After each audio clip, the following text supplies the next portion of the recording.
Perkenalkan, namaku Kan Salifa Arena dari kelas P1B Prodi D4 Pengembangan Syariah jurusan Akuntansi Politeknik Negeri Semarang. Di sini saya akan sedikit menjelaskan tentang BNI Syariah. Perlu kalian ketahui nih bahwa BNI Syariah pernah mengalami tempaan krisis moneter pada tahun 1997. BNI Syariah membutuhkan ketangguhan dalam sistem perbankan syariahnya dengan berlandaskan Undang-Undang Nomor 10 Tahun 1998. Kemudian pada tanggal 29 April tahun 2000 didirikanlah UUS BNI atau Unit Usaha Syariah BNI dengan 5 kantor cabang, yaitu Jogja, Malang, Pekalongan, Jepara, dan Banjarmasin. Kemudian dengan seiringnya berjalannya waktu, UUS BNI ini semakin berkembang hingga memiliki 28 kantor cabang dan 31 kantor pembantu. Dalam operasional pun BNI Syariah tetap mengutamakan dan memperhatikan aspek syariahnya. Nah, di dalam Corporate Plan UUS BNI tahun 2003 ditetapkan bahwa status UUS bersifat temporer dan akan dilakukan spin-off tahun 2009. Dan pada akhirnya bulan Juni tanggal 19 tahun 2010 rencana tersebut akhirnya terlaksanakan juga, sehingga BNI Syariah ini beroperasi sebagai BUS atau Bank Umum Syariah. Itu semua juga tidak terlepas adanya faktor eksternal, yaitu dengan adanya aspek regulasi yang kondusif dengan diterbitkannya Undang-Undang Nomor 19 Tahun 2008 tentang SBSN atau Surat Berharga Syariah Negara dan Undang-Undang Nomor 31 Tahun 2008 tentang perbankan syariah. Data pada bulan Desember tahun 2019, BNI Syariah memiliki 3 kantor wilayah dengan cabang BNI Syariah mencapai 68 kantor, 218 kantor cabang pembantu, 13 kantor kas, 23 kan mobil layanan gerak, dan 58 payment point. Lumayan banyak juga ya. Nah, di dalam Corporate Plan UUS BNI tahun 2003 ditetapkan bahwa status UUS bersifat temporer dan akan dilakukan spin-off tahun 2009. Dan pada akhirnya bulan Juni tanggal 19 tahun 2010 rencana tersebut akhirnya terlaksanakan juga, sehingga BNI Syariah ini beroperasi sebagai BUS atau Bank Umum Syariah. Itu semua juga tidak terlepas adanya faktor eksternal, yaitu dengan adanya aspek regulasi yang kondusif dengan diterbitkannya Undang-Undang Nomor 19 Tahun 2008 tentang SBSN atau Surat Berharga Syariah Negara dan Undang-Undang Nomor 31 Tahun 2008 tentang perbankan syariah.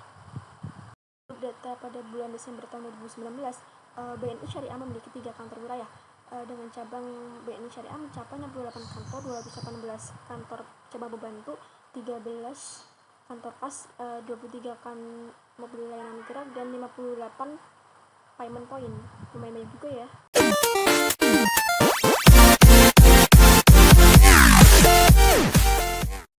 Jadi BNI Syariah merupakan lembaga keuangan di Indonesia yang di dalamnya terdapat sebuah transaksi dengan menggunakan akad-akad dan memperhatikan aspek syariahnya.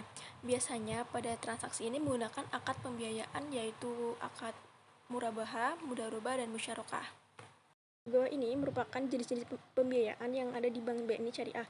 Yang pertama ada konsumer, terdiri dari BNI Gria IB Hasanah, BNI Multiguna IB Hasanah, BNI Auto IB Hasanah, BNI Emas IB Hasanah, BNI CCF IB Hasanah, dan terakhir ada BNI Fleksi Umroh IB Hasanah. Menjelaskan tentang BNI Auto IB Hasanah. BNI Auto IB Hasanah ini menggunakan fasilitas pembiayaan murabahah kepada anggota masyarakat, di mana pada pembelian kendaraan bermotor misalnya, itu nanti dibayar melalui pembiayaan ini, kemudian dalam jangka waktu sampai 5 tahun. Untuk selanjutnya ada jenis pembiayaan mikro. Di sini ada 3 produknya, yaitu BNI Syariah Wirausaha, Mikro 2 IB Hasanah, dan ada Mikro 3 IB Hasanah. Untuk BNI Syariah Wirausaha ini merupakan fasilitas pembiayaan untuk memenuhi kebutuhan pembiayaan usaha-usaha produktif dengan menggunakan akad murabahah, mudarobah, dan musyarakah. Ketiga ini ada hasanakad. Hasanakad dibagi menjadi 3 jenis, yaitu ada hasanakad klasik, gold, dan platinum. Nah, jadi IB Hasanakad ini fungsinya sama seperti kartu kredit, tetapi hukum antara bank dan nasabahnya itu didasarkan atas prinsip syariah. Pada IB Hasanakad ini BNI Syariah menggunakan akad kafalah, qard, dan ijarah.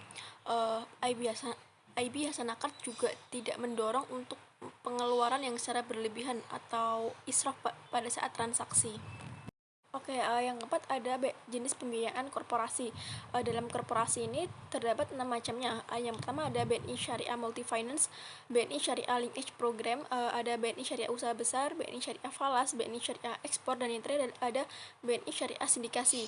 Untuk BNI Syariah Usaha Besar ini, itu pembiayaan syariah yang bertujuan untuk produktif. Misalnya tuh seperti untuk modal kerja maupun investasi dengan berdasarkan prinsip-prinsip pembiayaan syariah. Biasanya pada pembiayaan ini menggunakan akad mudharabah, murabahah, dan musyarakah.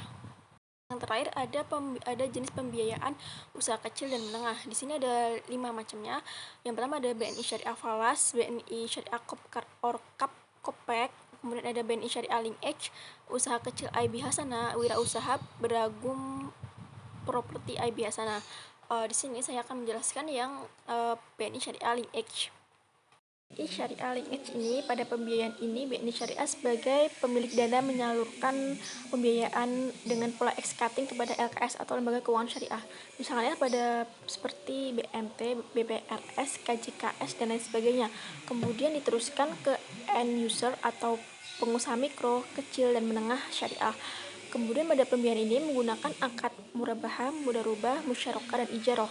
Dan untuk jangka waktu perjanjian kerjasamanya itu maksimal 3 tahun antara BNI Syariah dengan lembaga keuangan syariahnya. Kemudian yang di atas ini merupakan fasilitas BNI Syariah yang diberikan pada nasabahnya, seperti fitur transaksi, ada BNI Mobile Banking, BNI Internet Banking, BNI SMS Banking, kemudian ada buku tabungan, kartu ATM, mesin ATM BNI Syariah, kemudian ada kantor cabang bank BNI Syariah yang tersebar di seluruh Indonesia. Kemudian apa sih keunggulan kita menabung di bank syariah? Yang pertama, kita bebas biaya admin dan tanpa ada minimum saldo. Yang kemudian produk khusus yang tidak ada di tempat lain seperti tabungan haji, wakaf, hingga tabungan perubahan. Kemudian bank syariah ini menggunakan sistem bagi hasil dan akadnya pun sudah sesuai dengan ketentuan agama. Kemudian sedikit informasi terkait perkembangan BNI Syariah di tahun 2020. Dikutip dari investor.id, BNI Syariah ini telah resmi menjadi salah satu penyalur kredit usaha rakyat atau KUR yang ditunjuk oleh pemerintah dengan plafon 700 miliar rupiah pada tahun 2020 ini, dengan komposisi 350 miliar rupiah untuk KUR mikro dan 350 miliar rupiah untuk KUR kecil yang akan disalurkan kepada 68 kantor cabang BNI Syariah. Dalam penyaluran KUR, BNI Syariah tetap memperhatikan unsur kehati-hatian sesuai prinsip syariah, serta melakukan pemantauan setelah penyaluran dilaksanakan agar tetap menjaga kualitas pembiayaan. Jadi dengan diluncurkannya BNI KUR IB Hasanah ini dapat membantu pengusaha mikro dalam menghadapi perekonomian di kala pandemi seperti ini. Sekian sedikit informasi yang bisa saya sampaikan terkait BNI Syariah. Mudah-mudahan apa yang saya sampaikan bermanfaat untuk semuanya. Kurang lebihnya mohon maaf. Wassalamualaikum warahmatullahi wabarakatuh. Terima kasih.